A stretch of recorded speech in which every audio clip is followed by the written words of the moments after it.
Good. Everyone. Thanks, Really Ajay. nice to see all of you. Some of you are like black screens, but if you could turn on your camera, it would be nice to put some faces on your names. I'm Disha. I'm going to be moderating today's session with Karthik. Who's going to be, who's agreed to do this wonderful session for this community. So thank you so much, Karthik. So how it's going to run is I'm going to introduce myself a little bit, and then I'm going to introduce Karthik. He has a slide deck prepared for us, so he's going to go through that for about 40 to 45 minutes.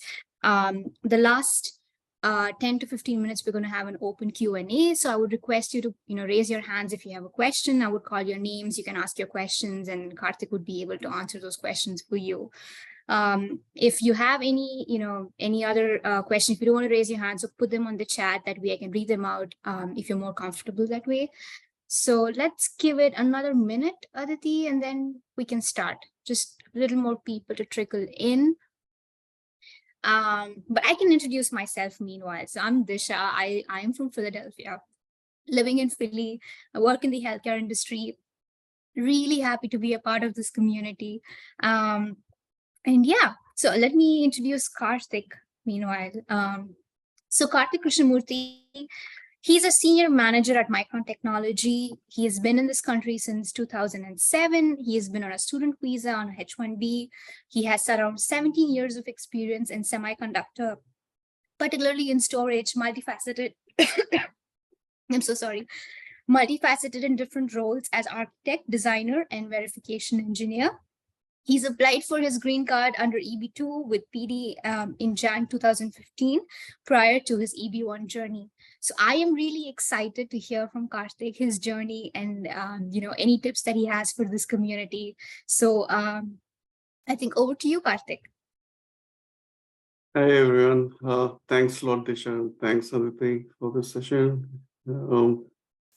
Let me start with the slides.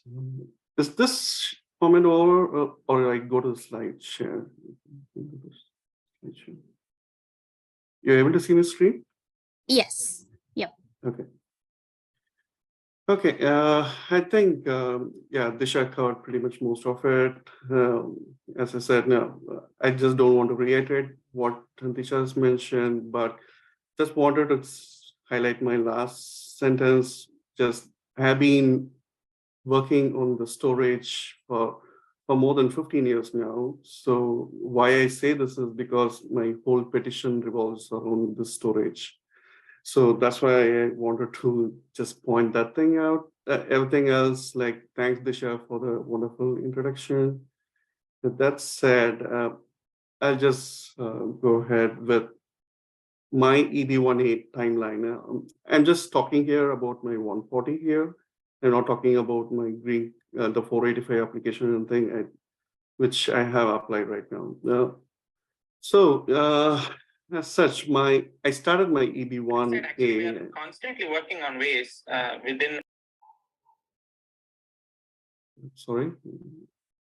No, I think he unmuted by mistake. If you all could please mute yourself, that would be great.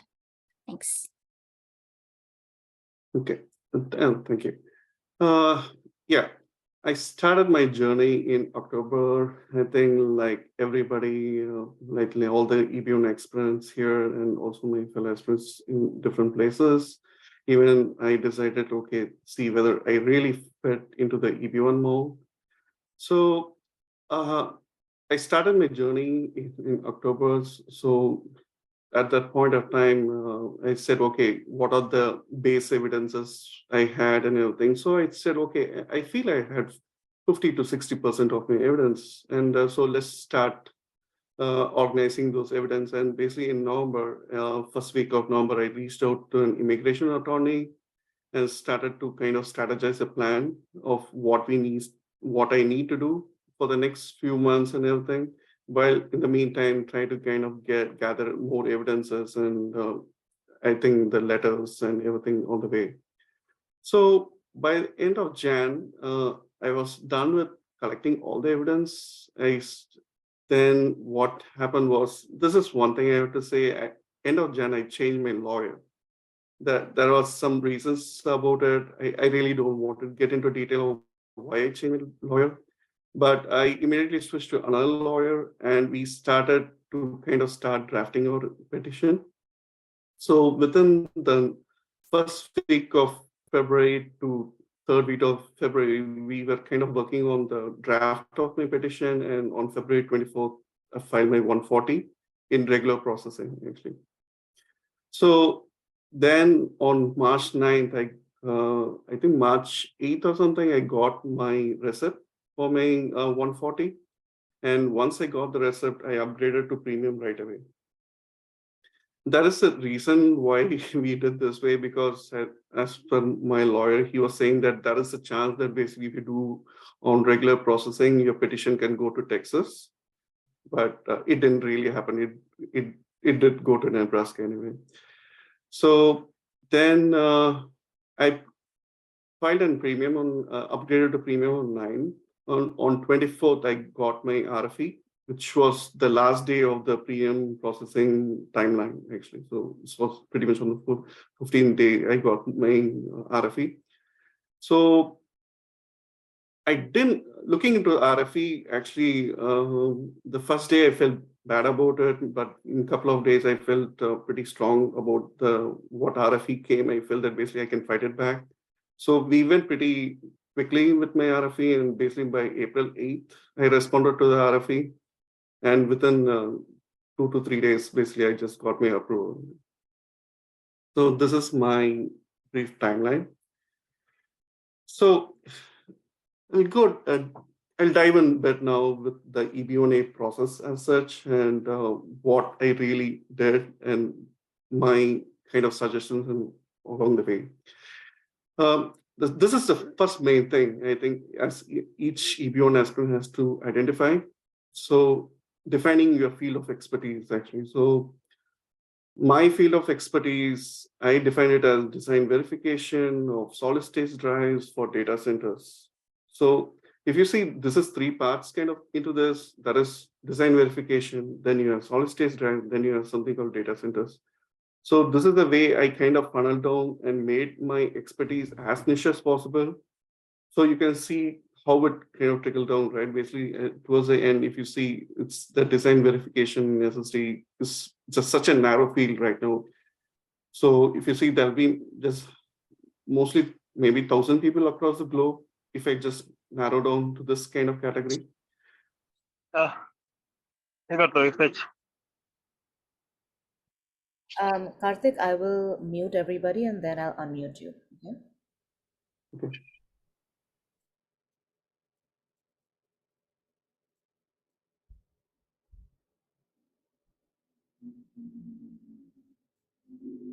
Okay.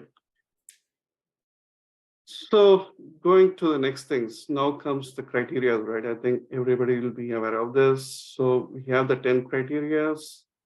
So of this 10 criteria, I picked these 6. I'll go in detail in each of this criteria in the order in which of the strength of my petition, actually. So I'm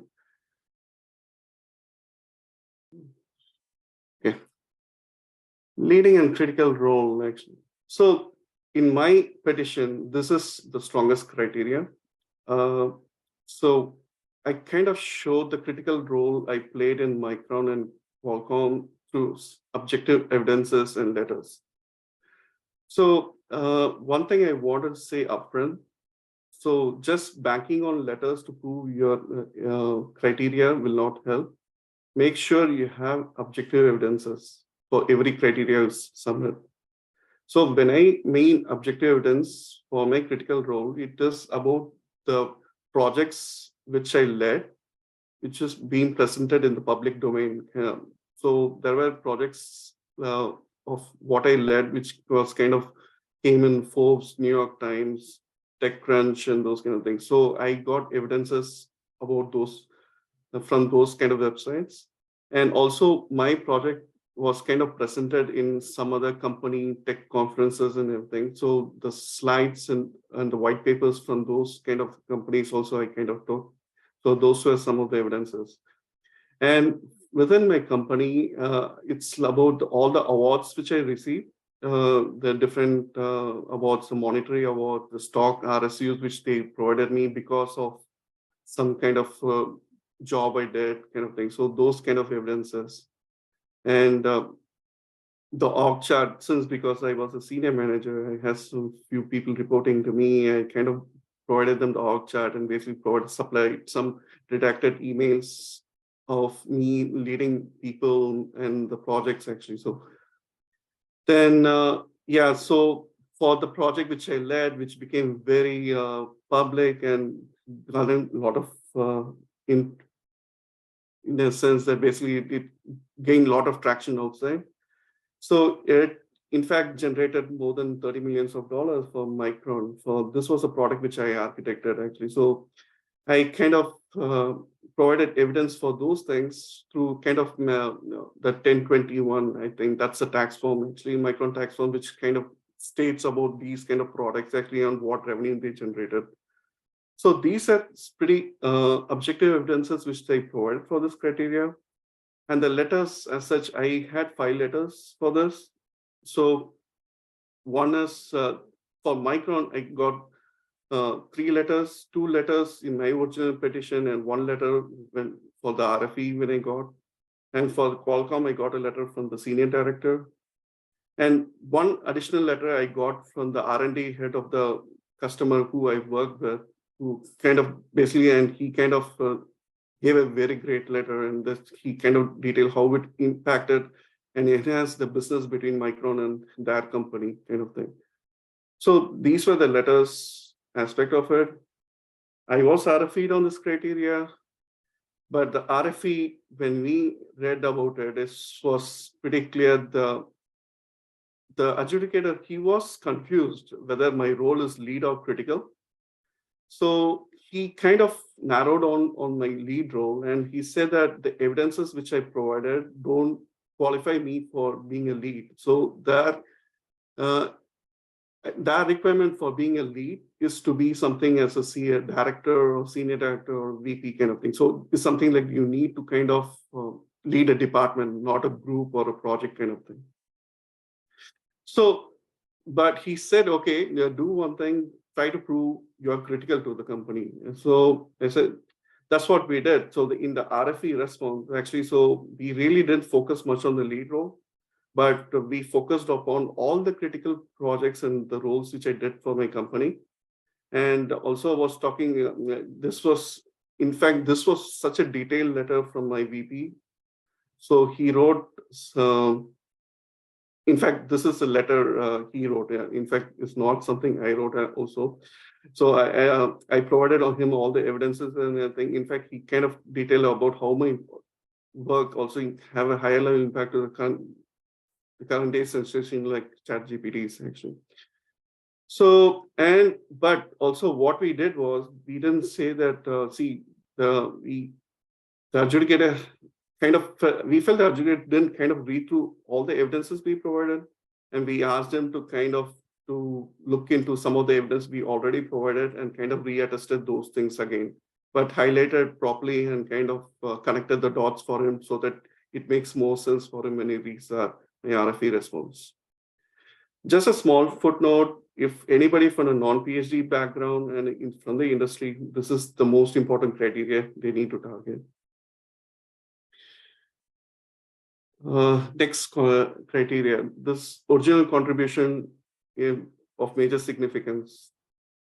So, as you know, right, this is the two things in this criteria. One is original contribution, and next is the major significance. So you need to satisfy both.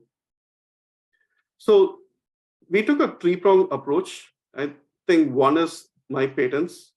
So that is the main thing. The second one, which I mentioned in my critical role, the product which I architected, which kind of, in fact, had a big influence on the data centers operation. And also, I am part of an industry standard committee, and I helped them to kind of define an industry standard.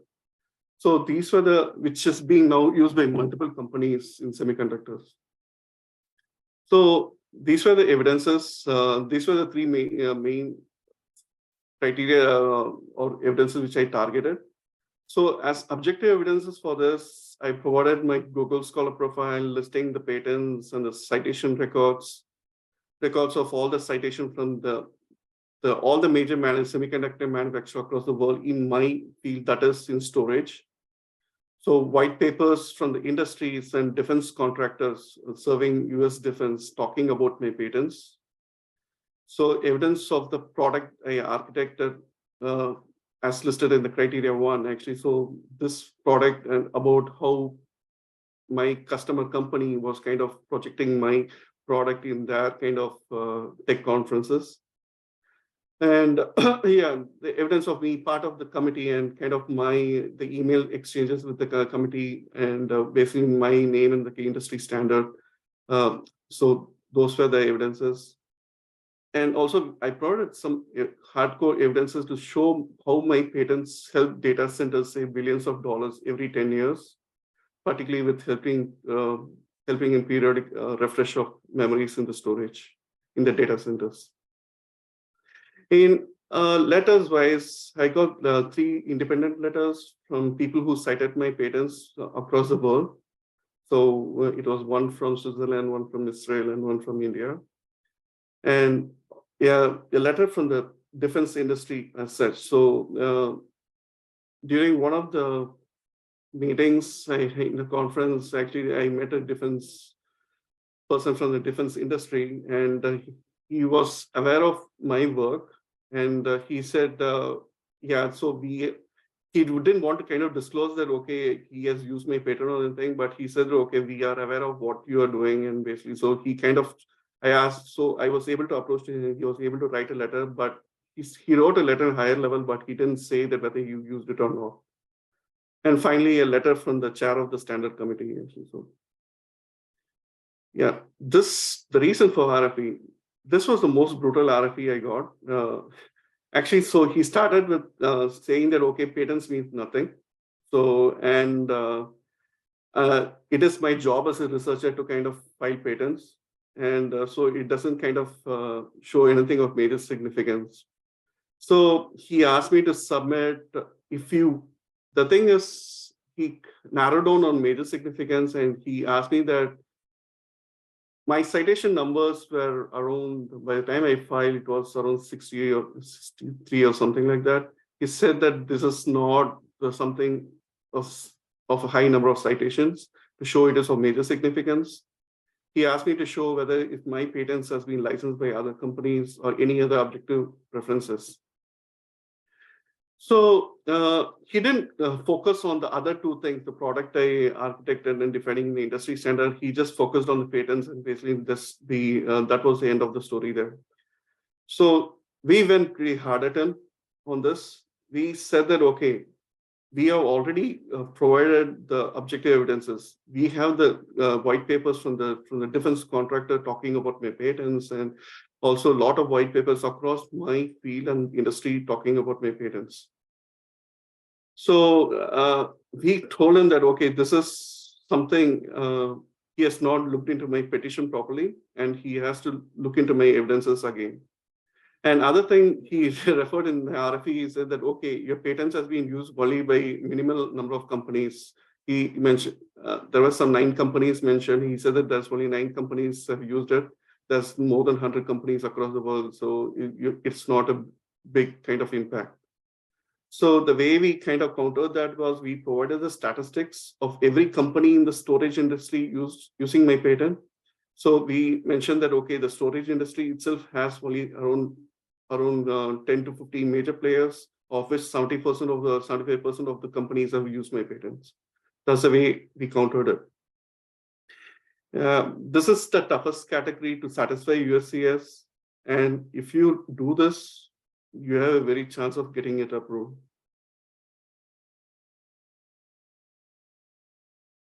Yeah, the third criteria, evidence you judge the work of others. So the way I approached it is I reviewed a lot of journals in IEEE and ACM.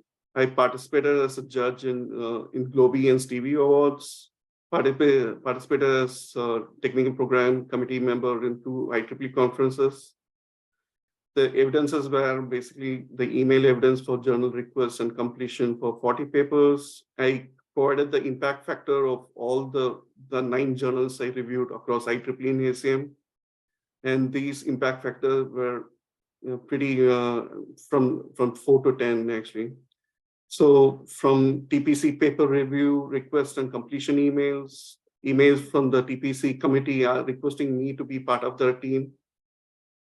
Then with respect to Globee, certificates from for completion, participation as a judge with Stevies and Globies, and providing more evidence about Stevies and Globies and the fellow judges, actually profile of the fellow judges. Also, along with this, what I did was also I got a letter from the editor of ACM Journal, who's an IEEE and Intel fellow, and I asked him whether he can provide me a letter and the criteria why he decided to kind of invite me to kind of review the journal in my field. He was he obliged, and he was happy enough to provide me a letter, even though it was not a strong letter, but he was ready to give me that. This was the only criteria which I was not RFE. And in the criteria, he's mentioned that I met the criteria because I reviewed the IEEE and ACM journals. He didn't talk anything about the Globee and Stevie awards. Okay. Evidence of high salary compared to others. So this is how we approach. We compared my W2 from 2020, 21, and 22 to the DOL wage statistics, along with the different websites like Glassdoor, LinkedIn, everything, for my field in San Jose.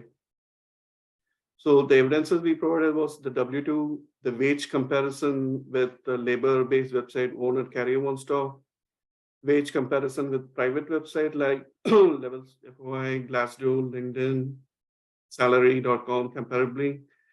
And also one thing in California is that all the job description needs to kind of provide the pay range. So that I use that to the advantage actually. So there were some 3 to 4 job description with exactly senior manager for design verification. And I kind of provided those job description and highlighted those things and highlighted the pay in that and tried to show that, okay, my pay is way higher than that. The reason for RFE, I think this was a mistake on our part actually. So when we submitted, the lawyer had mentioned that my compensation is way higher than the average salary, even though my compensation was higher than the 98th percentile.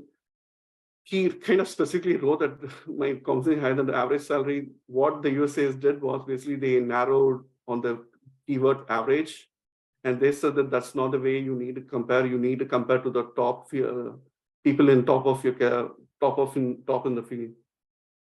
Also, what he said was, okay, I am comparing W2 to the DOL data, and that is not an apple-to-apple comparison because the W2 includes even the stocks and the bonus and everything, but the DOL data includes only the base pay. So that is not the right way to compare. So in the RFE response, my lawyer did a very great job in that actually. So he kind of created tabulated column kind of thing. So he kind of her evidence, actually he tabulated, if you are comparing to the DOL data, we compare with only the base pay, but when we compare with the wages from the other sides, we compare with the we compare the total compensation with the W2. In all those things that we tried to show that, okay, my compensation was significantly higher than the 90th percentile.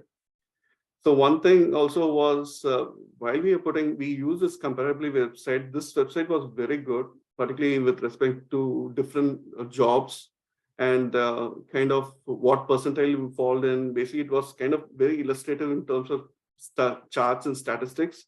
And it also tells about in my company, in my region, in San Francisco Bay Area, where I stand kind of thing. So for Micron, where I stand up across my peers, it kind of able to list those kind of details. So I have heard for a while, basically from also my other EBON peers actually. So This is like a very subjective criteria, even despite its high salary, because the term high can be 2x, 3x, or just greater than 90 percentile. It really depends upon the officer who really kind of looking into a petition.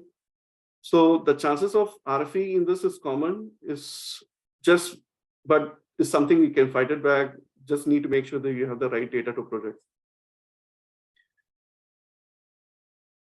Membership. Okay. For this, I showed evidence of fellowship at IET, BCS, IET, and senior membership of IEEE. So as evidences, we kind of provided the bylaws of IET, BCS, IET, IEEE fellowship review criteria, and the criteria for being a fellowship adjudicator for BCS, IET, and IET, some profiles of fellowship members of BCS, IET, and IET, profile information of the adjudicators itself, and testimonials from some website to show the esteemed nature of these membership and criteria of being outstanding to achieve this membership. So this was very point blank, he wrote actually. So he kind of looked into he said he has looked into the bylaws of IET, BCS, and IET, and stated that none of the bylaws say that you need to have outstanding achievements. And the category is saying that, okay, if you are kind of going to pay for a membership to get a fellowship, that doesn't meet the requirement. And rather, you need to be invited to be a fellowship for being into an esteemed organization. The RFE response, we kind of just replied back saying that he didn't read my petition properly, because the bylaws of IET at least categorically say that you need to have outstanding contribution achievements for the period of 5 years. And IET is in a fellowship which is awarded by Government of India tech body. So we went back at him pretty strongly on that. On others, we also provided some statistics and kind of annual report from the BCS and IET, and to show that, okay, the global percentage of fellows in these organizations is around 5%. But I think they look into something like they are looking to the top 1%, something like the IEEE fellow. We are not sure whether we met this criteria, because I have heard the membership is one of the toughest criteria. But I strongly believe that this would have helped me in my final merits determination. One advice is, if you are drafting your petition based upon this criteria as one of your primary evidence, I will say it is not a prudent choice, given that the bar of qualification is very high in this. Final criteria, this is like evidence of my publication in media and trade publications. This is my weakest criteria. It's because I kind of talked about my work in all this trade publication in Forbes, New York Times, but also I had an article about which I have written, which was printed in a printed electronic magazine. But this article was printed in first week of March. So that is after I kind of submitted my petition. So I don't know about this actually. So in the objective evidences, yeah, we provided all this thing, all the evidences of my work in this different journals and different printed magazines. And also the media kit about the printed magazine, along with the circulation statistics. His thing was very simple. He said that your name is not being described anywhere, that just describing about your work doesn't kind of meet the statute. So I don't qualify for this. So I'm not sure even after, so we responded in a RFE saying that, okay, it's pretty intuitive based upon the letters from my VPs and the evidence which I provided. I was a critical cog for the product along with the evidence, but I don't think they would have bought in, because my understanding was that basically that if it is you are the sole owner of that project, then it helps. But if there are multiple people working on it, then this evidence doesn't fly. Okay, some final thoughts and suggestions. The goal is sustained excellence. I think it's not a one-time thing. You do one thing, and so what they really look for is at least you need to show 5 years of sustained excellence. And the USCA just starts approaching a petition to deny. Actually, their intention is not to give you. It is our goal to tell them otherwise. And third thing, RFE is not a bad thing. So particularly recently, I noticed that RFE is pretty common, and that's the one thing is they are kind of requesting for more evidence, and it is up to clear them. So just don't back off, fight it. I think this is also, I saw in some of the questioners, pre-submitted questions, premium or normal processing. This is my opinion. It really doesn't matter. So either way, on an average, they spend 1 hour per application. So, but yes, I think the chances of RFE is high if they are on the clock and they need to kind of give some kind of reply to you. Make sure every criteria you target is of major significance to field, actually. So for instance, even if I did critical role, I made sure that, okay, my role in the company is of major significance. So make sure that, okay, you are targeting every criteria like that. Right. Yeah, 4 primary categories, right? The critical and lead roles, scholarly articles, original contribution. I think the other one is the about about you in a printed in a media or printed magazines or something like that. Make sure you knock one of the criteria out of the park. This is something like a slam dunk kind of thing. You have to make sure you're knocking one of the criteria out of the park in this 4. This is something I really will advise. Don't get too technical in your letters. Remember, the officer has no idea about your field. Dumb down as much as possible, but don't oversimplify it so that he thinks, okay, anybody can do it. So this is something I don't know. I think I see people submitting to almost all the criteria and everything. Yes, you do it as long as you make sure that you don't compromise on the quality of the criteria. So if possible, if there is any kind of weak criteria you have, just try to club it up with another criteria so that you make the other criteria as strong as possible. So this is something I said actually. So if anybody is in electronics and whose age is about 35 years, because that's one of the criteria for the fellowship, try this thing, because this fellowship membership falls directly into the language of the statute. So the bylaws and the statute pretty much matches 1-to-1 actually. So if anybody can do this fellowship, try to go do it. This is one of my biggest advice to anybody. I'll say that read the AO articles. There are more than 2,000 case studies there actually. For me, that really helped. It gave me a lot of clarity in how USCS went ahead with adjudication. And this helped me also help to draft some of the letters actually, to have the verbiage which the USCS was looking for. My final thing, don't go for any kind of quick hacks. Actually, try to build your profile. I don't know, this is my opinion. Using PR agencies to build your profile can backfire. One thing, understand that basically it is sustained excellence.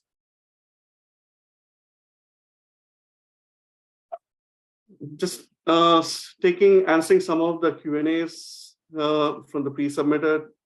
What was one of the biggest challenges faced during the process? I'll say getting the letters was one of the difficult things. So it's like I was trying to ask somebody who I have not worked with, but I'm asking him, who has not known me also, and asking him to write me a letter recommending on high terms. I felt it was a little bit embarrassing at first, even to ask them. Actually, I approached more than 60 people. I think most of the people who kind of cited my patents, actually, of which I think 90% of the people, in fact, looked into my request and basically pretty much ghosted. But the 10% of the people who looked into it and who are ready to it, that I feel made a big difference. Actually, it's just one to three people, right? And so at least as long as you're able to get somebody to kind of write you a letter, And some were not ready to give a very, very strong kind of recommendation because they don't know me. But I said, okay, what, even if you're able to give me a letter, it'd be great enough. But some were saying, okay, I don't have time. If you can draft a letter and give it to me, and I can just see whether that really is okay with me, and he just signed and gave me. Yeah, this is the main thing I'll tell you. Actually, just be shameless in this. Actually, so don't worry if somebody is ghosting you or something like that. Just if somebody doesn't respond to your request, just move on to the next person. Karthik, So can I do a time check just to sure. so that we can take some more live questions? So I thank you so much for the presentation, Karthik. I think that was really, really helpful just to understand the way you broke down each category. I think from your critical role, your judging, your high salary, your original contribution, membership, publication, the way you broke it down was really helpful to our audience. Thank you for that. So I just wanted to see, Aditi, did you want to announce something before we head into the Q&A? Yeah, thank you so much, Karthik. Just out of curiosity, how many questions did you list from the pre-submitted questions? Uh, I I think I took 8, but it's not just 8. I think it is like I saw a lot of repetition in the questions actually, so I clubbed a lot of questions together. Yeah. So I think one thing, the whole session also was on the RFE, right? I clubbed a lot of RFE questions together and just kind of to also answer those things actually. I think Yeah. overall it is 8. Okay, good. So what we'll do is, Karthik, because I know the people really want to interact with you, so we'll let people ask the questions, and if it's already addressed in your pre-submitted questions, we can refer to that slide. How about that? Yeah, no worries. Actually, Okay, so yeah. awesome. I wanted to make a quick announcement that I am hosting a masterclass. I know this event is fully for people who are not from the research background, but if you are from a research background, if you're wondering what kind of strategies you can use to knock off some of the EB1 criteria out of the park, me and Pranay Chaturvedi, he's a biostatistician with a master's degree, and he got his EB1B. I also got my EB1B, which is outstanding researcher slash professor. If you want to learn the strategies so you can shortcut the time that I took a whole 7 years to build my profile. If I can help you cut down that 7 years to 3.5, this would be a successful event. So if you are interested, I've put the link in the chat. Happy to chat with you about that after this session as well. But over to you, Disha. All right. So I really want all of you to go ahead and ask your questions. If you could raise your hands, I can call you out and then you can ask your question. Let's limit it one at a time so that, there's more clarity and it's more, specific. So I do see R, you have your hand raised. Do you want to go? Hey Karthik, this is Arjun from Orlando, Florida, and thank you for your presentation.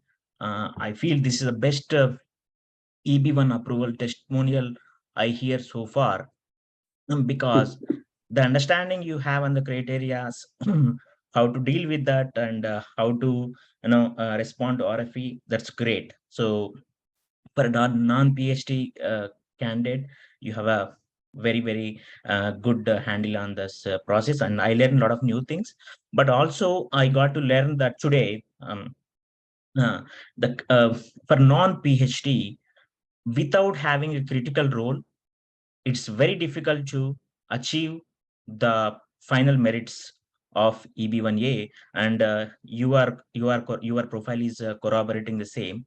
So, the critical role, my question is, Karthik, do we need to uh, provide the projects with the same employer, or can we able to provide the critical projects which we worked for the previous and historical projects as well?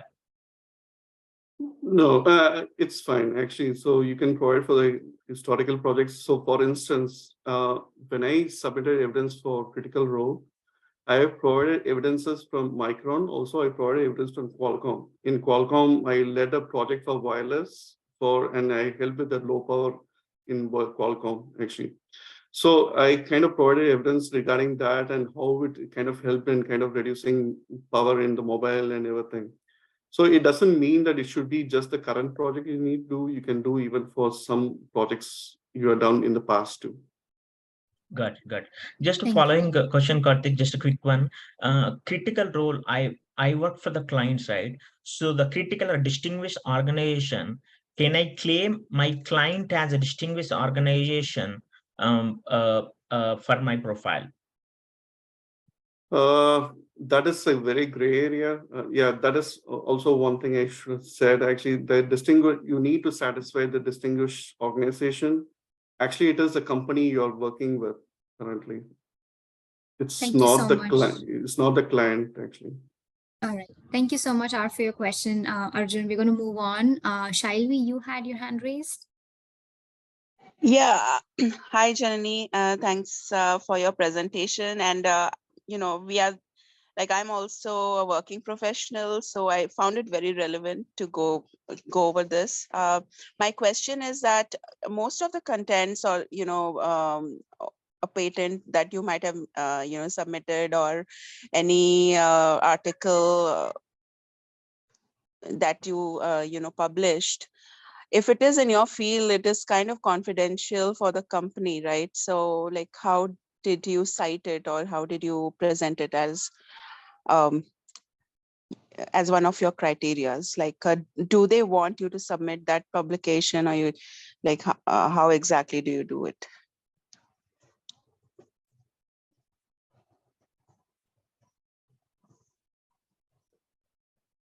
Karthik, are you muted? Did Karthik fall off? I'm guessing. Yeah, I think he fell. Yeah, I don't see him on. We'll give it a couple minutes. Hopefully, he joins us back. Yeah, let me send him the Zoom link. Maybe he X'd himself out. Or maybe we pissed him off so badly. He's like, enough. I don't want to live this trauma of USCIS again. I sent him the I'm I just think curious with their audience. did I ask the wrong question? No, Not no a question problem is at all. wrong. But as Karthik is making his way, if people want to share, what is one takeaway that they are taking away from Karthik's journey, we'd love to hear, because different people hear different things, right? So I'm curious to know, as is Disha, what are some things that you're taking away from Karthik's journey and strategies?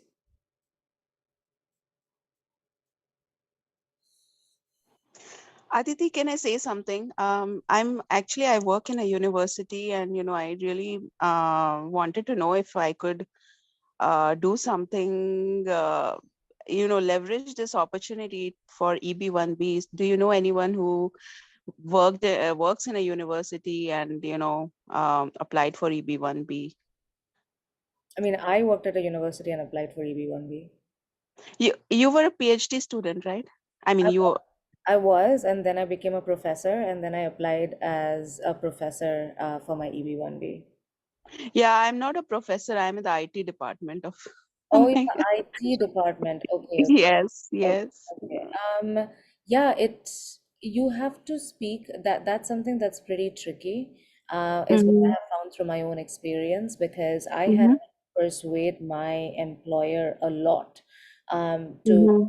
to petition for my EB1B, partly because, and some of the pushback that you can get, especially as an Indian national, is if they have already applied for your green card through the EB2 category, and Mm-hmm. then they don't see the merit of applying for your EB1B. So that's one pushback that you can get, that, oh yeah, like you can just keep renewing your H1Bs on your EB2 approved I-140. Like, why would I apply for your EB1B? And the second Mm-hmm. pushback that I have heard university professors get at universities like a Columbia or a Yale. It sounds really nice that you're a professor at like MIT, but their standard of an extraordinary professor is also very high. So when they Mhm. apply for you as an extraordinary professor, then their criteria could be really high and they can dismiss you by saying that, oh, you don't have 1,000 citations and $1 million grant. So it is Mhm. an uphill climb for professors and researchers to apply through EB1B. So if you are in the IT department, what I am curious to know is in what way are you going to align your IT skills to either a researcher or a professor? Because EB1B is Mhm. only for researchers and only for professors. EB1B, EB1A has a Mhm. more expansive outlook to what it means to be extraordinary. So I would start with that. Okay. I'll Okay. think Hi. about it and get back to you. Thank you. Yeah. Yes, I think Karthik. Karthik joined us back. Sorry, so I think I interrupted my friend, sorry. I was like, Karthik, did we piss you off? Did we really upset? No. I don't know whether Zoom that was the 45 limit, but yeah. Yeah. Yes. Okay. We can go back to Disha, over to you. Yeah. All right. So let's continue with Shailvi. She asked you a question, Karthik. I'm not sure do you want her to repeat the question and we can go from there. No, I actually I was answering that. I don't know. I didn't even All right. realize that. Okay, I was cut off. Yeah, I think the thing is about the patent is, yeah, you're right. The company doesn't disclose the patent contracts or something like that, Mhm. whether the patents is being used. But the Right. way I kind of correlated is my patent was pretty unique actually, and that it was pretty first of its kind of thing. And I saw the similar kind of verbiage and everything what is being done in the patent being done part of some white papers. So that's the way Okay. we kind of correlated. Okay, see, my patent has been used, and also the people who wrote those white papers also kind of gave me letters actually. So Mhm. that, and he had cited the patent actually, and I was able to kind of connect all these three together and try to present the case out there to show that okay, this is a major significance. Okay, got it. Yeah. Thank Thank you, you. Karthik. Yeah. Thanks, Shailvi, for the question. Let's move on. I'm so sorry if I'm pronouncing your name wrong. Chakunusu, you had your hand raised next. Thank you so much for the presentation and for talking about your journey with the EB1A. I just have a quick question. So I know Sure. that the requirements for the criteria is just 3, but what if in filling out your petition, you've met 7 of the criterias and you've provided the evidence? If the adjudicator is looking at it and they have found only 3 that is stronger, will they go for the 3 or would they counter the other 4 that they may feel is not strong enough? And then just a follow-up to that is, in my case scenario, I do have a national award. That national award, the external reviewers that review the award at the national level, once you're giving the award, they also provide reviewers' comment, which serves as an independent review. So I was thinking that I could actually add that independent review to, the 2 reviewers' comments as part of my independent review if it becomes challenging to get independent review letters from people who cited my work. Yeah, you can do that actually. So I'm not saying that. I think you can use this as evidence for you can use them as independent reviewer. And see, the USCS doesn't really say that okay, as anywhere in the law saying that you need to have independent review or kind of they. In fact, they don't even ask for letter testimony. Yeah, the thing they ask for is kind of prove us one way or other actually. So it's up to you how you want to kind of do that. So yes, because if you're getting from independent reviewer, it means that okay, you are inspired people across beyond your field and beyond your company or anything like that. And to your first question, I think if your 3 criteria are good and basically and you have multiple criteria, I think the moment the USCS sees that okay, you have met 3 of the criteria, they will go to the final merits. So, and in the final merits, they kind of look into the complete package. And if they feel that, okay, even if 3 criteria are very strong, And as I mentioned, is one of those major criteria. If you satisfy, they are going to give you a EB1. I hope that answered your question. Moving on, I think Ravi had your hand up next. Thank you. So, Jenny, it is very insightful about your success story. I actually got confidence about you. So, I currently have only membership about senior membership. So, what are the success of getting a membership success only with senior membership, and what is about publishing in D zone? What are the success rate? Okay, I think D-Zone is kind of it's more like a blog kind of thing, right? I think if I'm right, and it is not.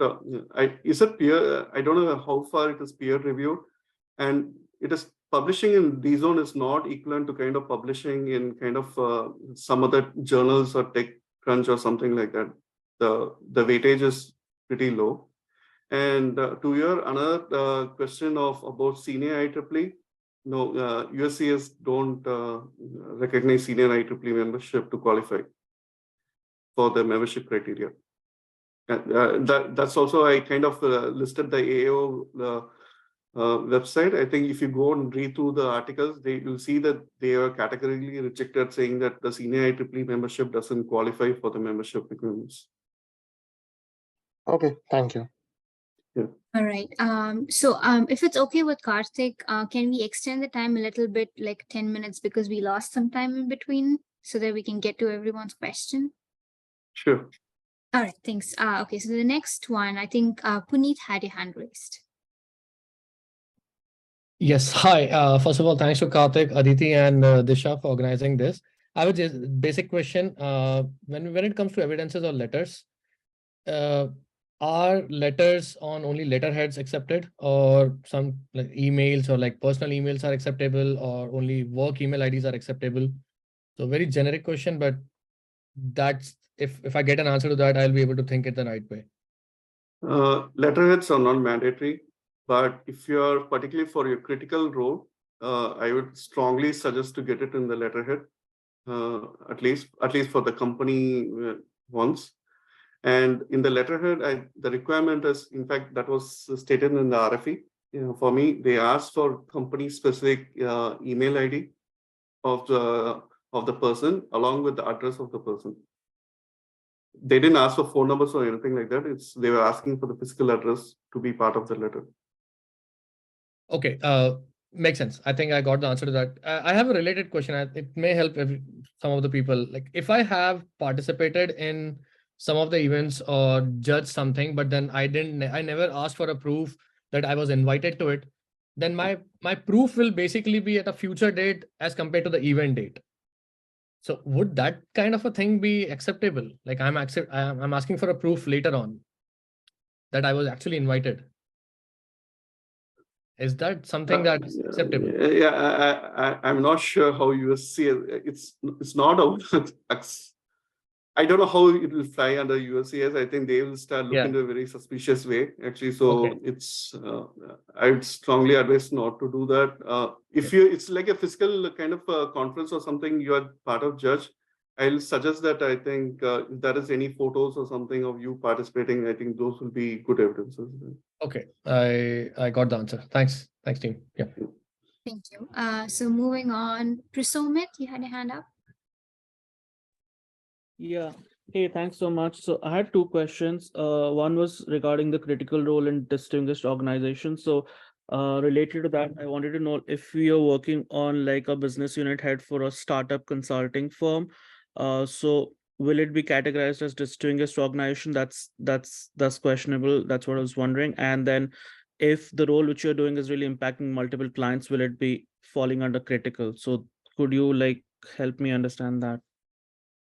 Okay, startups as distinguished, I think definitely doable actually. So it's just that you need to project actually how well it's like kind of providing evidences, right? Like you should kind of show respect in terms of revenue, how much you guys are, and also how much of funding you guys have raised and those kind of things, and also particularly more of media coverage on them, right? Media coverage to show that, okay, what is the kind of impact and what field the startup is based upon, and how this the industry trends in that particular field which the startup is based upon. So those are the evidences to show that, okay, this is a kind of like a distinguished organization. It is a challenge, but still a lot of people are doing as part of startups, they are filing it actually. To your second question is, can you repeat the second question? Yeah, so how do you qualify the critical role if you're just an internal business unit head, but all of your projects are external client facing? So do you have to get letters from the client saying that the work which he's doing is critical, or is just because you're internal business unit head? So it is critical to the company, right? I think so. If what work you do is kind of helping to generate revenue for your company, I think that's how you need to project it as critical. I think the letter wise for me, for instance, for me, I got a letter from my customer to show that, okay, how the customer is saying that my work helped to enhance the business between my company and his. So that's the way you can kind of get those. Yeah, you can get letters from outside, but I'll say suggest also get a letter from the higher ups in your company if possible. Okay, perfect. Thank you.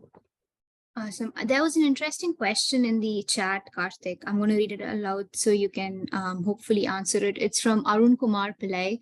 Did you have multiple people on the patent, and does it make any difference versus a single inventor patent? No, actually, I did have multiple. I think most of my patents were multiple people actually. So it doesn't matter whether you're first author, second author, third author. Doesn't matter. I think people also have those kind of things. So it really doesn't matter actually. So in fact, the thing which USA is looking really far with respect to patent is how your patent is impacting. The thing is of major significance. They really don't care about, okay, whether you're first or second. Okay, perfect. Arjun, you had your hand raised again. Yeah, one interesting question, Karthik. When I hear you from out, is there any reason you skip the scholarly article criteria? Because I saw that's a lot of people use and seems a lot of success in a lot of profiles. You feel that it takes time, or you feel that No, without.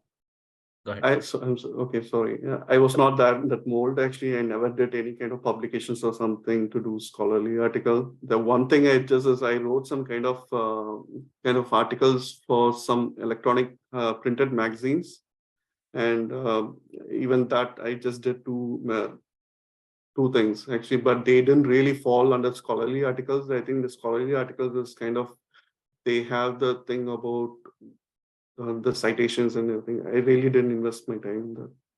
Because one thing is just doing those publications just to get EB1, and I feel is too much for me. And how do you build credibility for that, right? Even I can't build the citations right away. So I felt, as I mentioned before, it is sustained excellence.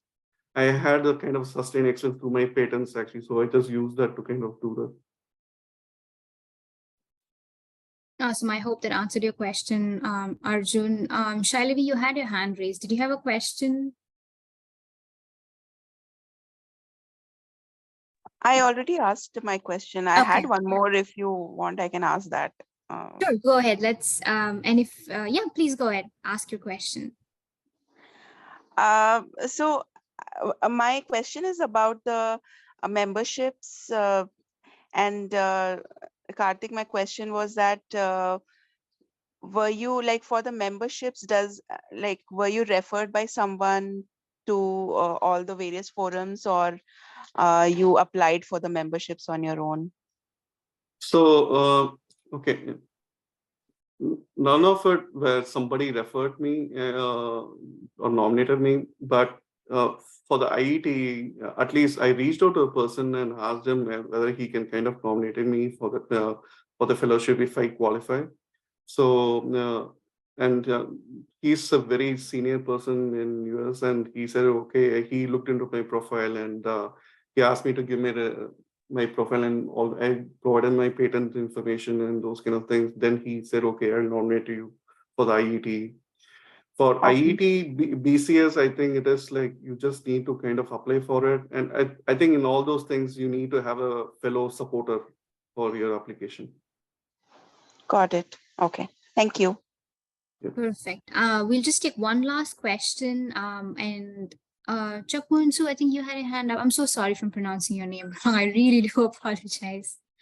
No, thank you so much. I just had a question about the professional association membership. So the proof that we have to give is just on their website, right? Like, for example, Sigma Chi and ACCP says it on their website, some of the criteria that you have to meet in order to be, for your application to be approved for their membership and subject to review. Because I heard you saying something about getting their bylaws. I don't know that there is any specific bylaw for this one, but it's just on their website. And I was wondering if just printing that out and including it as part of the exhibit would serve. And then with respect to leading role, how do you specifically define that? For example, if you're serving on a leadership role with a reputable scientific association, like maybe AAPS, or you're in the editorial board of a reputable journal, will those also count? Or if you're a founder of a startup, will those count as leading role in distinguished organizations? Okay. To your first question, the membership, I think the bylaws is equivalent to the criteria which you need to meet to get your membership. But just make sure that, okay, the membership which you qualifies has something to show that, okay, it is highly scrutinized and you need to be outstanding to meet that membership, because that is the bar they are set out there. And they prefer to have invited membership rather than any paid membership.